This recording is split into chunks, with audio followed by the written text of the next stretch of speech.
नमस्कार। देखिए, आज बात करते हैं हम सूर्य को लेकर। भगवान सूर्य जगत के प्रत्यक्ष देव हैं, जगत के आत्मा हैं, और चूँकि काल पुरुष की कुंडली के पंचम भाव के स्वामी बनते हैं तो चित्त के भी स्वामी वही हैं। पंचम भाव चित्त है, पुण्य है आपका। तो पुण्य के स्वामी होने के कारण सूर्य बहुत बहुत प्रासंगिकता रखते हैं जीवन में। महत्व उन्हीं का है। शिव के एक रूप भी कहे गए हैं। अगर सूर्य आपकी कुंडली में शुभ प्रभाव देता है तो आपको मान प्रतिष्ठा, धन प्रतिष्ठा, पद प्रतिष्ठा सब प्रदान होता है। प्रतिष्ठा उन्हीं का पर्याय बातचीत शब्द ही समझिए। देखिए, लेकिन कोई ज़रूरी है नहीं कि कुंडली में आपका सूर्य अच्छा हो।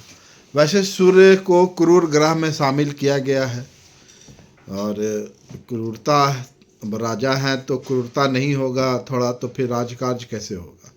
पोलाइटनेस से तो बहुत मुश्किल हो जाती है। अब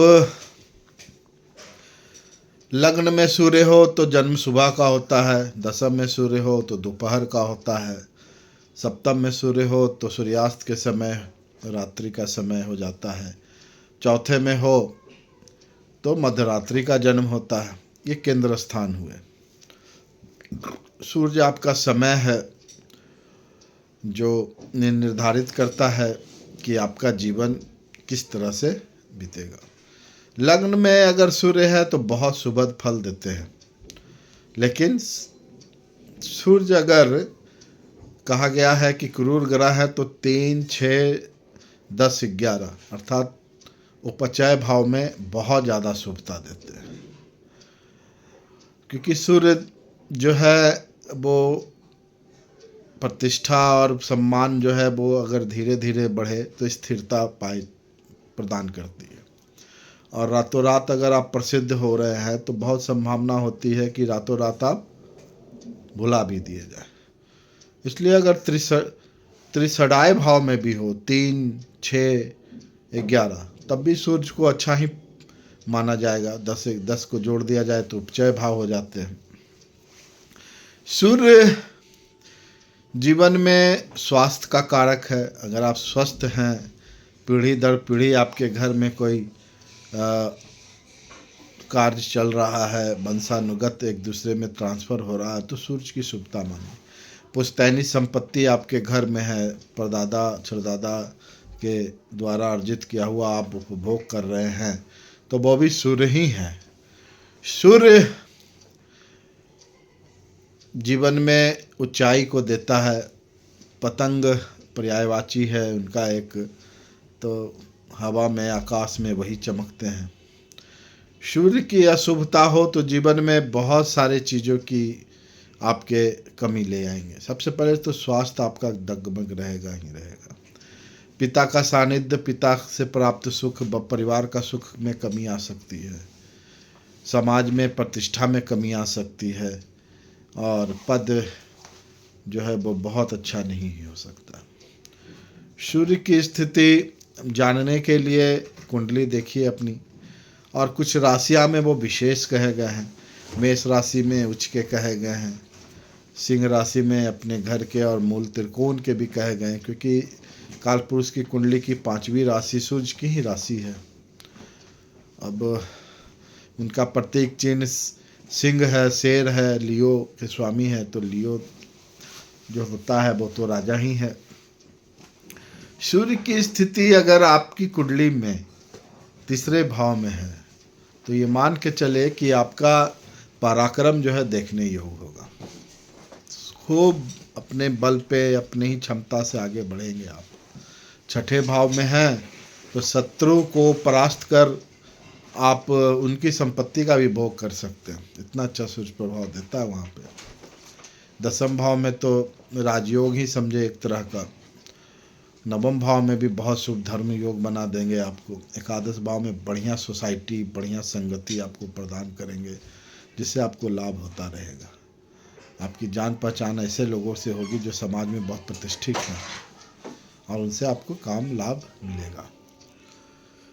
अब बात यह है कि सूर्य को सबको नैसर्गिक तो शुभ मिलेंगे नहीं, तो क्या किया जाए भाई सूर्य की शुभता प्राप्त करने के लिए?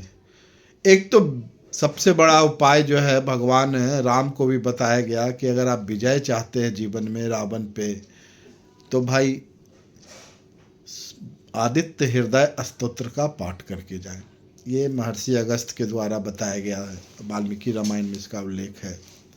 तो अगर आप अपने जीवन चर्चा जो करते हैं, जीवनचर्या जो बिताते हैं, उसमें आदित्य हृदय स्तोत्र को जीवन में अगर शामिल करते हैं, आप इस स्तोत्र का पाठ करते हैं, नियमित रूप से करते हैं, तो सूर्य के दोष जो है बहुत धीरे धीरे न्यून होते चले जाएंगे, स्वास्थ्य आपका अच्छा हो जाएगा। तो आदित्य हृदय स्तोत्र बहुत सुंदर उपाय है सूर्य को बलवान करने के लिए। फिर एक उपाय है, भगवान शिव के एक मूर्त रूप कहे गए हैं सूर्य भगवान।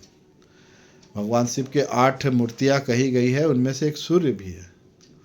तो अगर आप शिव मंदिर में सूर्य का नाम जप करते हैं, 12 नाम जो है उनके, हर महीने के अलग अलग नाम कहे गए हैं शास्त्रों में, तो अगर उनका जप शिवालय में करते हैं तो सूर्य को बहुत प्रसन्नता मिलती है, शिव को भी प्रसन्नता मिलती है। तो आप ये भी एक उपाय के रूप में कर सकते हैं। तीसरा उपाय, लालिमा जब सूर्य में हो, अर्थात उषा काल हो, सुबह का समय, सूर्योदय से 45 मिनट तक, उस समय अगर आप उनको जल प्रदान करते हैं, जपा कुसुम मतलब उड़हुल का फूल उन्हें प्रदान करते हैं, तो आपको बहुत शुभ फल देंगे वो। सूर्य अगर आप पे कृपा दृष्टि रखे तो ये अकेले राजा के कारण सारे ग्रह आपके अनुकूल हो जाते हैं। इसलिए सूर्य की कृपा जीवन में बहुत जरूरी है अगर आत्मा और चित्त को पवित्र करना है तो। अब बिना पुण्य का आपका प्रारब्ध सुबद होगा भी नहीं। तो जीवन में पुण्य कर्मों को करें। पुण्य कर्म का मतलब ये नहीं कि मंदिर मस्जिद आप घूमे चले। पुण्य का मतलब ये है कि आप कुछ परमार्थ का कार्य करें, दूसरे के लिए भी कुछ करें, अपने लिए तो करें ही करें, दूसरे के लिए भी कुछ करें। सूर्य अपने आप अच्छा होते चला जाएगा। सूर्य के लिए उपाय, ये जो बिल्व पत्र जो है उनमें सूर्य का ही वास माना गया है, बिल्व के जड़ में सूर्य का वास माना गया है। तो बेल पत्र को अगर आप शिव जी पे चढ़ाते हैं, नियमित चढ़ाते हैं, तो शिव को भी प्रसन्नता के साथ साथ सूर्य को भी प्रसन्नता मिलती है और आपको बहुत शुभ परिणाम देंगे वो। इस तरह से आप सूर्य को अपने जीवन में अच्छा कर सकते हैं। ये कुछ उपाय बताए मैंने, इसे आप करें। और अगर आप सक्षम हैं तो एक मानिक भी धारण कर सकते हैं सूर्य की शुभता के लिए। पिताजी का, सरकार का, इन सब की सेवा करें, सरकार का टैक्स ना चुराएं, सरकार के भूमि पे बेलपत्र, बेल का पेड़ों का रोपण करें, ये भी शुभता देगा आपको।